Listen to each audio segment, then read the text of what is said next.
ನಮಸ್ಕಾರ ವೀಕ್ಷಕರೇ, ಶುಭೋದಯ. ಮುದ್ರಾ ಮೆಡಿಸಿನ್ ಕಾರ್ಯಕ್ರಮಕ್ಕೆ ನಿಮ್ಮೆಲ್ಲರಿಗೂ ಆತ್ಮೀಯ ಸ್ವಾಗತ. ನಾನು ಶ್ರುತಿ.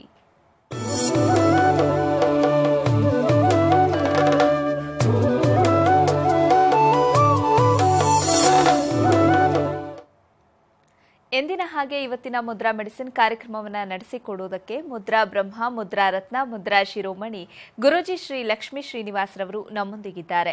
ಗುರೂಜಿಯವರು ಕಂಪ್ಯೂಟರ್ ಸೈನ್ಸ್ನಲ್ಲಿ ಎಂಜಿನಿಯರಿಂಗ್ ಪದವಿ ಪಡೆದು ಎಂಎಸ್ ಕಂಪ್ಯೂಟರ್ ಸಾಫ್ಟ್ವೇರ್ನಲ್ಲಿ ಸ್ನಾತಕೋತ್ತರ ಪದವಿ ಪಡೆದು ಹಲವಾರು ಮಲ್ಟಿನ್ಯಾಷನಲ್ ಸಾಫ್ಟ್ವೇರ್ ಕಂಪನಿಗಳಲ್ಲಿ 26 ವರ್ಷ ಸತತವಾಗಿ ಸೇವೆ ಸಲ್ಲಿಸಿದ್ದಾರೆ. ಗುರೂಜಿಯವರು ವೇದ ವಿಜ್ಞಾನ, ಜ್ಯೋತಿಷ್ಯ ಶಾಸ್ತ್ರ ಹಾಗೂ ಪುರಾತನ ಮುದ್ರಾ, ಮಂತ್ರ, ಯಂತ್ರ, ತಂತ್ರಶಾಸ್ತ್ರಗಳಲ್ಲಿ ಸಂಶೋಧನೆ ನಡೆಸಿ ಔಷಧಿ ರಹಿತ ಜೀವನ ನಡೆಸೋದು ಹೇಗೆ ಹಾಗೂ ಮನೆಗೊಬ್ಬ ವೈದ್ಯನಾಗುವುದು ಹೇಗೆ ಅಂತ ತಿಳಿಸಿಕೊಡ್ತಾ ಬಂದಿದ್ದಾರೆ. ಇದಲ್ಲದೆ ಭೂತ, ಪ್ರೇತ, ಮಾಟ, ಮಂತ್ರ, ತಂತ್ರಗಳ ಬಗ್ಗೆ ಸಂಶೋಧನೆ ನಡೆಸಿ ಮನೆಗೊಬ್ಬ ಮಾಂತ್ರಿಕ ಮತ್ತು ತಾಂತ್ರಿಕನಾಗುವುದು ಹೇಗೆ ಅಂತ ತಿಳಿಸಿಕೊಡ್ತಾ ಬಂದಿದ್ದಾರೆ. ಗುರೂಜಿಯವರು ಹಲವಾರು ಪುಸ್ತಕಗಳನ್ನು ಬರೆದು ಸಮಾಜಕ್ಕೆ ಜ್ಞಾನಾರ್ಜನೆ ಮಾಡಿದ್ದಾರೆ. ಸಮಾಜದ ಹಿತಕ್ಕಾಗಿ ಬೆಂಗಳೂರಿನಿಂದ ಸುಮಾರು 40 ಕಿಲೋಮೀಟರ್ ದೂರದಲ್ಲಿ ಉಚಿತ ಅನಾಥಾಶ್ರಮ, ವೃದ್ಧಾಶ್ರಮ ಹಾಗೂ ಮುದ್ರಾ ಮಂತ್ರ ತಂತ್ರ ಸಂಶೋಧನಾ ಕೇಂದ್ರವನ್ನ ಸ್ಥಾಪನೆ ಮಾಡ್ತಾ ಇದ್ದಾರೆ. ಗುರೂಜಿಯವರನ್ನ ನಿಮ್ಮೆಲ್ಲರ ಪರವಾಗಿ ಕಾರ್ಯಕ್ರಮಕ್ಕೆ ಸ್ವಾಗತಿಸ್ತಾ ಇದ್ದೇನೆ. ಗುರುಗಳೇ ನಮಸ್ಕಾರ, ಕಾರ್ಯಕ್ರಮಕ್ಕೆ ಸ್ವಾಗತ. ಆತ್ಮೀಯ ವೀಕ್ಷಕ ಬಾಂಧವರಿಗೆಲ್ಲ ನಮಸ್ಕಾರ. ಗುರೂಜಿ, ಇವತ್ತಿನ ಕಾರ್ಯಕ್ರಮದಲ್ಲಿ ನಮ್ಮ ವೀಕ್ಷಕರಿಗೆ ಯಾವ ವಿಚಾರದ ಬಗ್ಗೆ ತಿಳಿಸ್ಕೊಡ್ತಾ ಇದ್ದೀರಿ? ನಾನು ನಿನ್ನೆ ಸಂಚಿಕೆಯಲ್ಲಿ ವಿಂಧ್ಯ ಸರಸ್ವತಿ ಅನ್ನೋ ಒಂದು ಸರಸ್ವತಿ ಮಂತ್ರನ ತಿಳಿಸ್ಕೊಟ್ಟಿದ್ದೆ. ಅದೇನಕ್ಕೆ, ಅದರ ಉಪಯೋಗ ಏನು, ಅದರಿಂದ ಯಾವ ರೀತಿ ಸಾಧನೆ ಮಾಡಬೇಕು ವಿದ್ಯಾಭ್ಯಾಸ ಕ್ಷೇತ್ರದಲ್ಲಿ ಅಂತ ಹೇಳಿದ್ದೆ. ಇವತ್ತಿನ ಸಂಚಿಕೆಯಲ್ಲಿ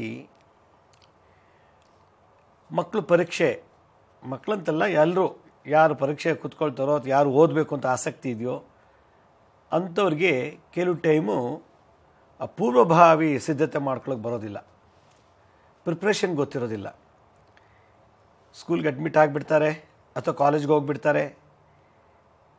ಆದರೆ ಅಡ್ಮಿಟ್ ಆದ ತಕ್ಷಣ ನಾನು ಗ್ರ್ಯಾಜುಯೇಟ್ ಆಗ್ತೀನಿ ಅಂತ ಗ್ಯಾರಂಟಿ ಇಲ್ಲ. ಯಾಕೆಂದರೆ ಗ್ರ್ಯಾಜುಯೇಷನ್ ಸಿಗಬೇಕು ಅಂದರೆ ಚೆನ್ನಾಗಿ ಓದ್ಬಿಟ್ಟು ಪಾಸ್ ಆಗಬೇಕು ಎಕ್ಸಾಮ್ನಲ್ಲಿ. ಆದರೆ ಇಲ್ಲಿ ಓದೋದು ಇದೆಯಲ್ಲ, ಆ ಓದೋದು ಹೆಂಗೆ ಅನ್ನೋದು ಭಾಳ ಇಂಪಾರ್ಟೆಂಟು. ಸಾಕಷ್ಟು ಮಕ್ಕಳು ಅಂತ ಬಂದು ಕೇಳ್ತಾರೆ, ಕಾಲೇಜ್ ಸ್ಟೂಡೆಂಟ್ಸ್ಗೆ ಹೋಗೋರು, IAS ಎಕ್ಸಾಮ್ ತೊಗೊಳ್ಳೋರು, KS ಎಕ್ಸಾಮ್ ಕೂತ್ಕೊಳ್ಳೋರು, ಡಿಪಾರ್ಟ್ಮೆಂಟ್ ಎಕ್ಸಾಮ್ ತೊಗೊಳ್ಳೋರು, ಇವರೆಲ್ಲ ಬಂದು ಕೇಳ್ತಾರೆ. ನನಗೆ ಯಾಕೋ ಹೇಗೆ ಓದಬೇಕು, ಹೆಂಗೆ ಶುರು ಮಾಡಬೇಕು ಅನ್ನೋದೇ ಅರ್ಥ ಆಗ್ತಿಲ್ಲ.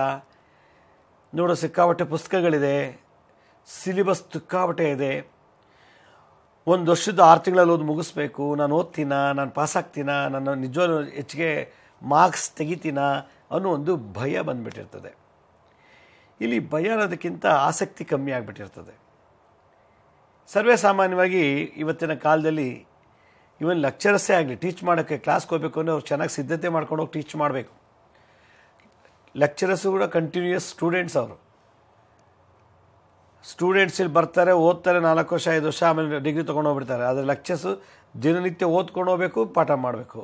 ಅವರು ಪರ್ಮನೆಂಟ್ ಸ್ಟೂಡೆಂಟ್ಸ್, ಲೆಕ್ಚರರ್ಸ್ ಅಲ್ಲ. ಸ್ಕೂಲ್ ಟೀಚರ್ಸು, ಲೆಕ್ಚರರ್ಸು, ಪ್ರೊಫೆಸರ್ಸ್ ಇವರೆಲ್ಲ ಪರ್ಮನೆಂಟ್ ಸ್ಟೂಡೆಂಟ್ಸ್. ದಿನ ಓದಬೇಕು, ಆ ಓದಿದ್ದೇ ಹೇಳೋಕ್ಕಾಗಲ್ಲ, ಜೊತೆಗಿನ್ನೂ ಎಕ್ಸ್ಟ್ರಾ ಓದ್ಕೋಬೇಕು, ಅರ್ಥವಾಗಿ ಹೋಗಿ ಹೇಳಬೇಕು.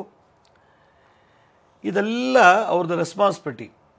ಒಬ್ಬ ವ್ಯಕ್ತಿ, ಓದುವಂಥ ವ್ಯಕ್ತಿ ತಾನು ಓದಿದ್ದನ್ನು ಚೆನ್ನಾಗಿ ಅರ್ಥ ಮಾಡಿ ಎಕ್ಸಾಮಿನೇಷನ್ ಹಾಲಲ್ಲಿ ಬರೆದು ಅವನು 100ಕ್ಕೆ 90, 95, 99, 100ಕ್ಕೆ 100 ತೆಗೆಯುವಂಥ ಒಂದು ಸಾಮರ್ಥ್ಯತೆ ಇರಬೇಕು ಅಂತಂದರೆ ಅವನ ಪ್ರಿಪ್ರೇಷನ್ ಚೆನ್ನಾಗಿರಬೇಕು. ಆ ಪ್ರಿಪ್ರೇಷನ್ ಹೆಂಗೆ ಮಾಡಬೇಕು ಅನ್ನೋದಕ್ಕೆ ಹಿಂದಿನ ಕಾಲದಲ್ಲಿ ಗುರುಕುಲಗಳಲ್ಲಿ ಋಷಿಮುನಿಗಳು ಸ್ಟೂಡೆಂಟ್ಸ್ಗಳಿಗೆ ಆಗಿನ ಕಾಲದಲ್ಲಿ ಚೆನ್ನಾಗಿ ಟ್ರೈನಿಂಗ್ ಕೊಡ್ತಾರೆ. ಗುರುಗಳು ಕೇವಲ ಒಂದು 6 ತಿಂಗಳು ಪಾಠ ಮಾಡ್ತಿದ್ರು ಅಷ್ಟೇ. ಆದರೆ ವಿದ್ಯಾರ್ಥಿಗಳೇ, ಶಿಷ್ಯಂದಿರುಗಳೇ ಭಾಳಷ್ಟು ಸಂಶೋಧನೆ ಮಾಡಿ, ಪ್ರಾಕ್ಟೀಸ್ ಮಾಡಿ, ಸಾಧನೆ ಮಾಡಿ ಗುರುನ ಮೀರಿಸುವಂಥ ವಿದ್ಯಾವಂತರ ಆಗ್ತಾಯಿದ್ರು.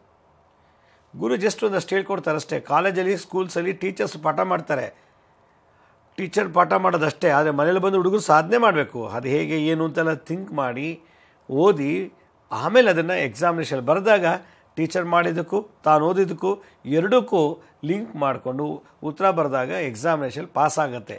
ಇದು ಜನರಲ್ ನಾಲೆಡ್ಜ್. ಇದು ಕೆಲವೊಮ್ಮೆ ಸ್ಟೂಡೆಂಟ್ಸ್ಗೆ ಏನನ್ಸುತ್ತೆ ಅಂದರೆ, ಹೇಗೆ ಸ್ಟಾರ್ಟ್ ಮಾಡಲಿ, ಹೆಂಗೆ ಓದೋದಿದು, ಹೊಸ ಸಬ್ಜೆಕ್ಟ್ ಅಲ್ಲ ಇದು, ನಾನು ಹೈಸ್ಕೂಲಲ್ಲಿ ಓದಿದ್ದೆ ಒಂದು, ಕಾಲೇಜ್ ಲೆವೆಲಲ್ಲಿ ಓದಿದ್ದೊಂದು, ಈಗ ಡಿಗ್ರಿಲಿ ಒಂಥರ ಇದೆಯಲ್ಲ, ಅದಕ್ಕೂ ಕನೆಕ್ಟೇ ಆಗ್ತಿಲ್ವಲ್ಲ, ನಂಗೆ ಬೇಸಿಕ್ಸೇ ಗೊತ್ತಿಲ್ಲ, ಅದು ಫಂಡಮೆಂಟಲ್ಸೇ ಅರ್ಥ ಆಗ್ತಿಲ್ಲ, ಏನು ಮಾಡೋದು ಅಂತೇಳಿ ಇವಿಷ್ಟು ಚಿಂತನೆ ಮಾಡಿದಾಗ ಅವ್ರಿಗೆ ಓದೋದ್ರಲ್ಲಿ ಆಸಕ್ತಿ ಕಮ್ಮಿ ಆಗಿಬಿಡುತ್ತೆ.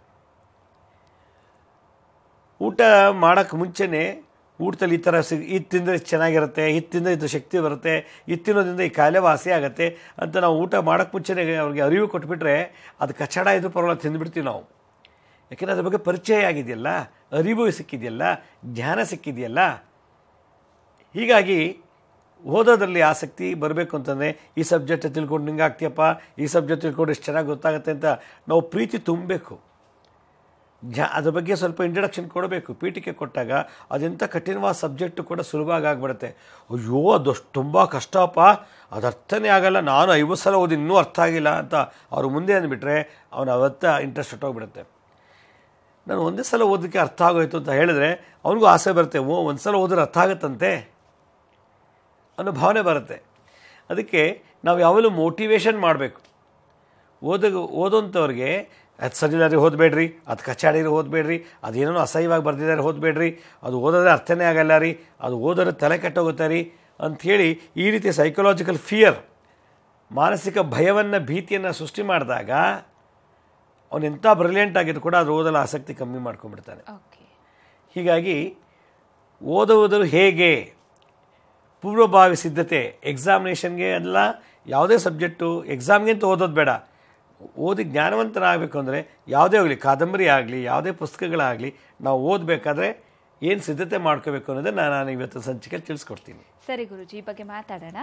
ವೀಕ್ಷಕರೇ, ಮುದ್ರಾ ಮೆಡಿಸಿನ್ ಕಾರ್ಯಕ್ರಮ ಮುಂದುವರಿಯುತ್ತೆ ಪುಟ್ಟ ವಿರಾಮದ ನಂತರ ಮುದ್ರಾ ಮೆಡಿಸಿನ್ ಕಾರ್ಯಕ್ರಮಕ್ಕೆ ಮತ್ತೊಮ್ಮೆ ಸ್ವಾಗತ. ಗುರುಜಿ, ಹಾಗಾದ್ರೆ ನಾವು ಯಾವುದಾದ್ರೂ ಪುಸ್ತಕವನ್ನ ಓದಬೇಕಾದ್ರೆ ಅಥವಾ ಪರೀಕ್ಷೆಗೂ ಮುನ್ನ ಪೂರ್ವ ಸಿದ್ಧತೆ ಹೇಗಿರಬೇಕಾಗತ್ತೆ? ಹಿಂದಿನ ಕಾಲದಲ್ಲಿ ಋಷಿಮುನಿಗಳು ಆಗಿನ ಕಾಲದಲ್ಲಿ ಮಕ್ಕಳುಗಳಿಗೆ ಬಹಳ ಸುಲಭವಾಗಿ ಜ್ಞಾನ ಕೊಟ್ಟು ಓದೋದಲ್ಲಿ ಅಭಿರುಚಿ ಜಾಸ್ತಿ ಮಾಡ್ತಾಯಿದ್ರು, ಇಂಟ್ರೆಸ್ಟ್ ಕ್ರಿಯೇಟ್ ಮಾಡ್ತಾಯಿದ್ರು, ಅದ್ರ ಬಗ್ಗೆ ಲವ್ ಬರೋಂಗೆ ಮಾಡ್ತಾಯಿದ್ರು. ಇದೆಲ್ಲ ಓದಬೇಡ್ರೋ, ಹಾಗೆಲ್ಲ ಕೇಳಬೇಡ್ರೋ, ಅದು ತೊಗೊಂಡು ಓದಬೇಡಿ, ಆ ಬುಕ್ ಅಲ್ವೇ ಇಲ್ಲ, ಅದು ಓದೋಕ್ಕೆ ಈ ಸಬ್ಜೆಕ್ಟ್ಗೆ ಆ ಪುಸ್ತಕನೇ ಇಲ್ಲ ಅನ್ನೋದನ್ನೆಲ್ಲ ನಾವು ಏನು ಮಾಡ್ತೀವಿ, ತಾರತಮ್ಯ, ಭಯ, ಭೀತಿ, ನಿರಾಸಕ್ತಿಯನ್ನು ಸೃಷ್ಟಿ ಮಾಡಿಬಿಟ್ಟಾಗ ಅವನೆಂಥ ರ್ಯಾಂಕ್ ಹೋಲ್ಡರ್ ಇದ್ದರೂ ಕೂಡ ಆ ಸಬ್ಜೆಕ್ಟ್ ಫೇಲ್ ಆಗೋಕ್ಕೆ ಶುರು ಆಗಿಬಿಡ್ತದೆ. ಹಾಗಿದ್ರೆ ನಾವು ಒಂದು ಸಬ್ಜೆಕ್ಟ್ನ ಅರ್ಥ ಮಾಡ್ಕೊಳ್ಬೇಕು ಅಂದರೆ, ಅಥವಾ ನಾವು ಓದಿದ್ದು ಕರೆಕ್ಟಾಗಿ ಎಕ್ಸಾಮಿನೇಷನಲ್ಲಿ ಬರೆದು ನಾವು ಮಾರ್ಕ್ಸ್ ತೊಗೋಬೇಕು ಅಂತಂದರೆ, ಮಾರ್ಕ್ಸ್ ಎಷ್ಟಾದ್ರೂ ಬರಲಿ ಅದು ಬೇರೆ ಪ್ರಶ್ನೆ, ಆದರೆ ಮಾರ್ಕ್ಸ್ ಬರೋಕ್ಕೆ ಮುಂಚೆ ಮಾರ್ಕ್ಸ್ ತೊಗೊಳ್ಳೋಷ್ಟು ಸಾಮರ್ಥ್ಯತೆ ನಮ್ಮಲ್ಲಿ ಬರಬೇಕಲ್ಲ. ಬೇಕಾದಷ್ಟು ಅಡುಗೆ ಮಾಡಿಟ್ಟಿದ್ದೀವಿ ನಾವು, ನನ್ನ ಹೊಟ್ಟೆ ತಕ್ಕಂತೆ ತಿನ್ನಬೇಕು, ಹಾಗಾದ್ರೆ ಅಡುಗೆ ಎಲ್ಲ ಮಾಡಿಟ್ಟಿದ್ದು ಎಲ್ಲ ಬಾಚಿ ತಿನ್ನೋಕ್ಕಾಗೋದಿಲ್ಲ. ಹಾಗೆ ಮಾರ್ಕ್ಸ್ ಎಷ್ಟಾದ್ರೂ ಇರಲಿ, ನನಗೇನು ಬೇಕೋ ಅದನ್ನು ತೊಗೊಂಡು ಇರೋದನ್ನು ಚೆನ್ನಾಗಿ ರೀಪ್ರೊಡ್ಯೂಸ್ ಮಾಡುವಂಥದ್ದು, ಬರವಣಿಗೆಲಾಗಲಿ, ಓದೋದ ಮುಖ ಆಗಲಿ, ಹೇಳೋದ ಮುಖ ಆಗಲಿ ಮಾಡುವಂಥ ಒಂದು ಕೆಪಾಸಿಟಿನ ಬೆಳೆಸ್ಕೋಬೇಕು. ಎಕ್ಸಾಮಿನೇಷನ್ ಅಂದ ತಕ್ಷಣ ಎಲ್ರಿಗೂ ಒಂಥರ ಭಯ ಬಂದುಬಿಡುತ್ತೆ. ಇಲ್ಲ ಯಾವುದೋ ಒಂದು ಸಬ್ಜೆಕ್ಟು, ಗೊತ್ತಿರೋ ಸಬ್ಜೆಕ್ಟಿಗೆ ನಾವು ಅಡ್ಮಿಷನ್ ಮಾಡಿಬಿಟ್ರೆ, ಸ್ಕೂಲಿಗೆ ಸೇರಿಸ್ಬಿಟ್ರೆ ಆ ಮಗುಗೆ, ಆ ಹುಡುಗರಿಗೆ ಅಥವಾ ಯಾರಿಗೋ ಅದ್ರ ಬಗ್ಗೆ ಭಾಳ ಕೆಟ್ಟದಾಗಿ ಬಂದುಬಿಡುತ್ತೆ.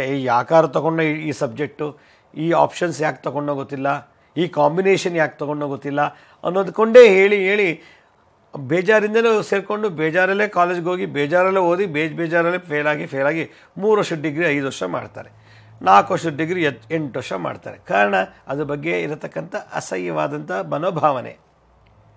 ಇದನ್ನು ಹೆಂಗೆ ತೆಗಿತಾರು ಹಿಂದಿನ ಕಾಲದ ಋಷಿಮುನಿಗಳು ಅಂತಂದರೆ, SQ3R ಅಂತ ಒಂದು ಫಾರ್ಮುಲಾ ಇದೆ. SQ3R, 3 ಆರ್ಗಳು.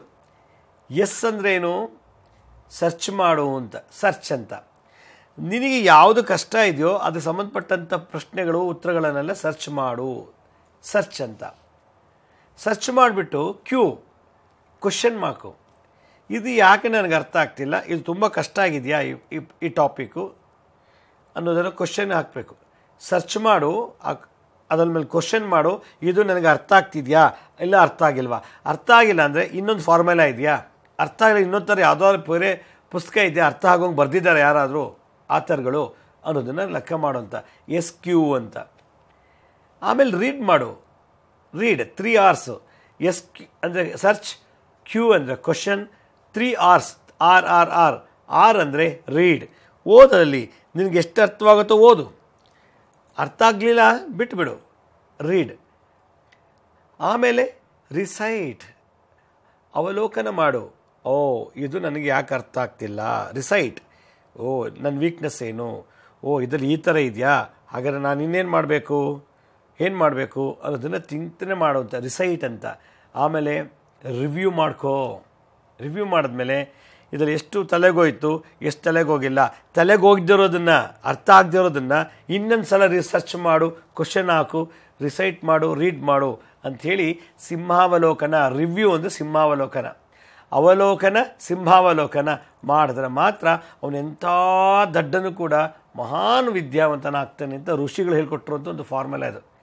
ನಾನಿದು ಆಧುನಿಕ ಜೀವನಕ್ಕೆ ಕನ್ವರ್ಟ್ ಮಾಡಿ ಹೇಳ್ತಾ ಇದ್ದೀನಿ. SQ3R ಅಂತ ಸರ್ಚ್ ಮಾಡು. ನಿಂಗೆ ಯಾವ ಸಬ್ಜೆಕ್ಟ್ ಮಾಡಬೇಕು, ಓದಬೇಕು ಅಂತಿದೆಯೋ ಅದರಲ್ಲಿ ಏನೇನಿದೆ ವಿಷಯಗಳು, ಆ ಸಬ್ಜೆಕ್ಟಿಗೆ ಸಂಬಂಧಪಟ್ಟದ ಎಲ್ಲ ಮಾಹಿತಿ ತಗೋ, ಸರ್ಚ್ ಮಾಡು, ಕ್ವಶನ್ ಹಾಕೋ. ಇದರಲ್ಲಿ ನನಗೆ ಎಷ್ಟು ಬೇಕು, ಎಷ್ಟು ಬೇಡ, ಕ್ವಶನ್ ಆಯಿತು. ಮೂರನೇದು ರೀಡ್ ಮಾಡು. ರೀಡ್ ಮಾಡಿದಾಗಲೇ ಗೊತ್ತಾಗೋದು ನಿನಗೆ ಎಷ್ಟು ಅರ್ಥ ಆಗಿದೆ, ಎಷ್ಟು ಅರ್ಥ ಆಗಿಲ್ಲ ಅಂತ. ಆಮೇಲೆ ರಿಸೈಟ್, ಅವಲೋಕನ ಮಾಡು.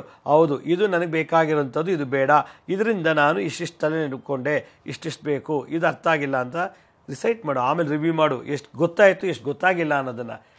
ಈ SQ3Rs ಅನ್ನೋ ಒಂದು ಫಾರ್ಮುಲನ ನಾವೇನಾದರೂ ಓದುವಾಗ, ಪ್ರತಿಯೊಬ್ಬರು ಪೇಪರ್ ಓದುವಾಗಲೂ ಅಷ್ಟೇ, ಪುಸ್ತಕ ಓದುವಾಗಲೂ ಅಷ್ಟೇ, ಯಾವುದೇ ಸಬ್ಜೆಕ್ಟ್ ಆಗಲಿ, ಇಂಜಿನಿಯರಿಂಗು, ಮೆಡಿಕಲ್, ಯಾವುದೇ ಇರಲಿ, LKGಗೂ ಅಷ್ಟೇ ಇದನ್ನು ಮಕ್ಕಳಿಗೆ ನಾವು ಇವತ್ತಿನ ಕಲಿಸ್ಬೇಕು. SQ3R ಫಾರ್ಮುಲಾ ಅಂತ. ಎಸ್ ಅಂದರೆ ಸರ್ಚು, ಕ್ಯೂ ಅಂದರೆ ಕ್ವಶನ್ನು, ರೀಡ್, ರಿಸೈಟ್, ರಿವ್ಯೂ ಅಂತ. ಇದಿಷ್ಟು ನಾವು ಅಳವಡಿಸ್ಕೊಂಡಿದ್ದೆ ಆದರೆ ಅದೆಂಥ ದಡ್ಡನು ಕೂಡ ಸಬ್ಜೆಕ್ಟೇ ಇಷ್ಟ ಇಲ್ಲ ಅವನು ಕೂಡ ಅದ್ರ ಮೇಲೆ ಇಷ್ಟ ಬರೋಂಗೆ ಶುರು ಆಗುತ್ತೆ, ಆಸೆ ಬರುತ್ತೆ. ಸರ್ಚ್ ಮಾಡಬೇಕು ಅವನಿಗೆ, ಈ ಥರದಲ್ಲಿ ಏನೇನಿದೆ. ಲವ್ ಮಾಡೋ ಒಂದು ಸಿನಿಮಾ ಎಲ್ಲೋ ರಿಲೀಸ್ ಆಗುತ್ತೆ ಟ್ಯಾಕಿಸ್ನಲ್ಲಿ, ಪಕ್ಕದ ಟ್ಯಾಕಿಸಲ್ಲೂ ಅದೇ ಲವ್ ಸ್ಟೋರಿನ ಇನ್ನೊಂದು ಥರ ತೆಗೆದಿರ್ತಾನೆ, ಇನ್ನೊಂದು ಥಿಯೇಟ್ರಲ್ಲಿ ಅದೇ ಲವ್ ಮಾಡೋ ಸ್ಟೋರಿನ ಇನ್ನೊಂದು ಥರ ತೆಗೆದಿರ್ತಾನೆ. ಲವ್ ಅನ್ನೋದು ಒಂದೇ ಕಾನ್ಸೆಪ್ಟ್, ಒಂದೇ ಸಬ್ಜೆಕ್ಟು, ಆದರೆ ತೆಗೆದು ಶೂಟಿಂಗ್ ಮಾಡೋದು ಬೇರೆ ಬೇರೆ ಡೈರೆಕ್ಷನಲ್ಲಿ, ಬೇರೆ ಬೇರೆ ಸ್ಕ್ರಿಪ್ಟ್ಸಲ್ಲಿ. ಹಾಗೆ ಸರ್ಚ್ ಮಾಡು ಆ ಸಬ್ಜೆಕ್ಟ್ ಬಗ್ಗೆ ಏನಿದೆ ಅಂತ, ಕ್ವಶನ್ ಹಾಕೋ. ಈ ಸರ್ಚಲ್ಲಿ ಬಂದಿರೋ ಇನ್ಫಾರ್ಮೇಷನು, ಇಲ್ಲಿ ಸಿಕ್ಕಿರೋ ಮಾಹಿತಿ ನನಗೆ ಅನುಕೂಲ ಆಗತ್ತಾ ಇಲ್ವಾ. ಆಮೇಲೆ ಓದಾದಮೇಲೆ ಅದನ್ನು ಅವಲೋಕನ ಮಾಡು, ಆಮೇಲೆ ಸಿಂಹಾವಲೋಕನ ಮಾಡು, ರಿಸೈಟ್ ಆ್ಯಂಡ್ ರಿವ್ಯೂ ಅಂತ. ಎಲ್ಲರೂ ಹೇಳ್ತಾರೆ ನಾನು ಬೆಳಗ್ಗೆಯಿಂದ ಸಂಜೆವರೆಗೆ ಓದ್ತೀನಪ್ಪ, 12 hours ಓದ್ತೀನಿ ಅಂತ. ಎಲ್ಲ ವೇಸ್ಟು.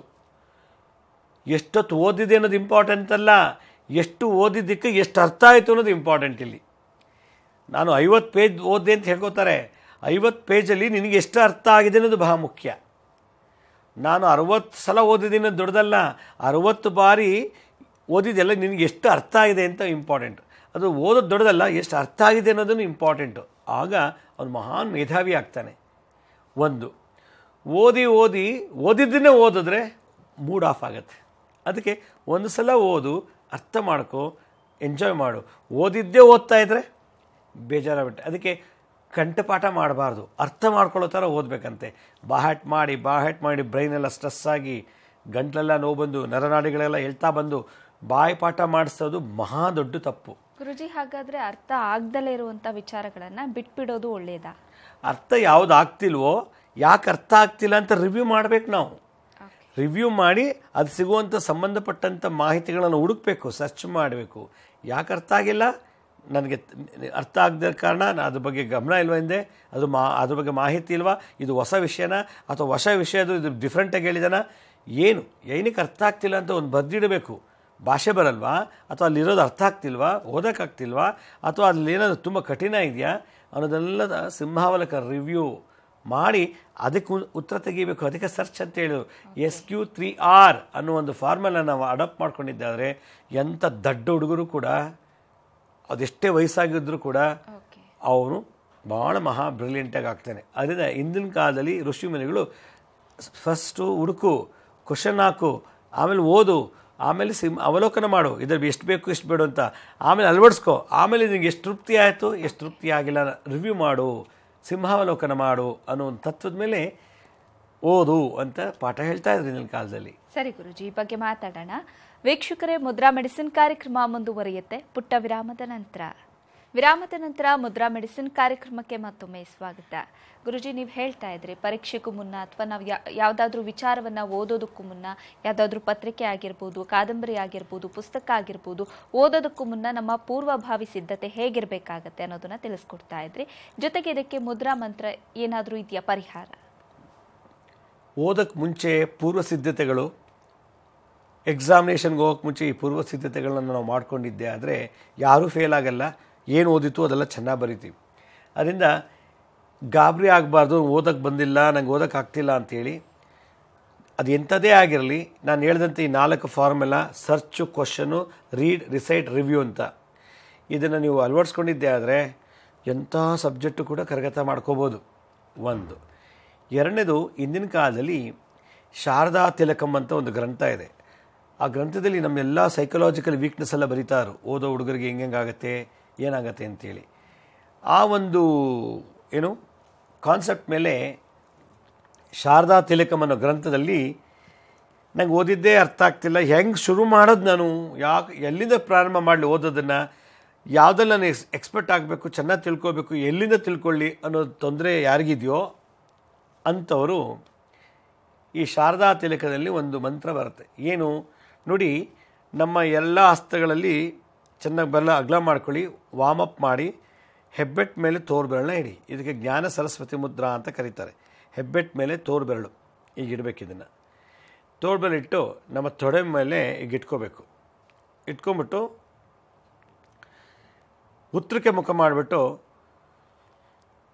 ಓಂ ಹ್ರೀಂ ಪೂರ್ವದಯಾಂ ಹ್ರೀಂ ಫಟ್ ಸ್ವಾಹ,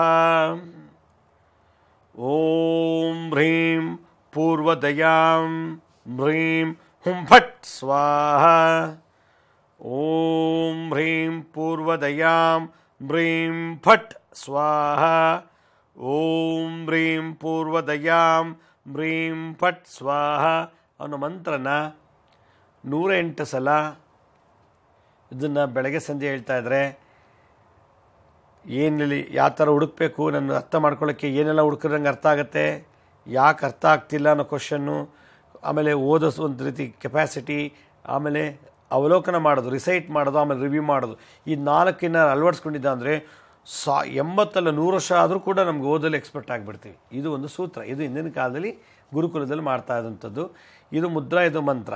ತಂತ್ರ ಏನಪ್ಪ ಅಂತಂದರೆ, ದಿನ ಬೆಳಗ್ಗೆ ಎದ್ದ ತಕ್ಷಣ ಖಾಲಿ ಹೊಟ್ಟೆಯಲ್ಲಿ 2 ರಿಂದ 3 ಲೋಟ ನೀರು ಕುಡಿಬೇಕು. ನೀರು ಕುಡಿದಷ್ಟು ಬ್ರೈನ್ಗೆ ಒಳ್ಳೆ ಸ್ಟ್ರೆಂತ್ ಹೋಗುತ್ತೆ. ಆಗ ಆಲಸ್ಯ, ಸೋಮಾರಿತನ, ಮೂಡುತನ, ದಡ್ಡತನ ಮತ್ತು ಖಿನ್ನತೆ, ಡಿಪ್ರೆಷನ್ನು ಇದೆಲ್ಲ ರಿಮೂವ್ ಆಗುತ್ತೆ ಬೆಳಗ್ಗೆ ಎದ್ದ ತಕ್ಷಣ ನೀರು ಕುಡಿಯೋದ್ರಿಂದ. ಅದರಿಂದ ಯಾರು ಓದಬೇಕು ಅಂತ ಆಸೆ ಪಡ್ತಾರೋ, ಇನ್ನೂ ಹೆಚ್ಚೆಚ್ಚಿಗೆ ಓದಿ ತಿಳ್ಕೊಬೇಕು ಅಂತಾರೋ, ಬೆಳಗ್ಗೆ ಎದ್ದ ತಕ್ಷಣವೇ ಹೊಟ್ಟೆ ತುಂಬ ನೀರು ಕುಡಿದ್ಬಿಟ್ರೆ ಆಮೇಲೆ ನೋಡಿ ಎಲ್ಲ ಕೆಲಸ ಆರಾಮಾಗತ್ತೆ. ಹೀಗೆ ಇದೊಂದು ಮುದ್ರಾ, ಮಂತ್ರ, ತಂತ್ರ. ಓಂ ಹ್ರೀಂ ಪೂರ್ವದಯಾಂ ಹ್ರೀಂ ಓಂ ಫಟ್ ಸ್ವಾಹ. ಪೂರ್ವ ಸಿದ್ಧತೆಗಳನ್ನು ಮಾಡಿಕೊಳ್ಳೋಕ್ಕೆ ಒಂದು ಸರಸ್ವತಿ ಮಂತ್ರ ಇದು. ಈ ಮಂತ್ರ ಬಹಳ ವಿಶೇಷವಾದದ್ದು. ಇದು ಎಷ್ಟೋ ಜನಕ್ಕೆ ಗೊತ್ತಿಲ್ಲ.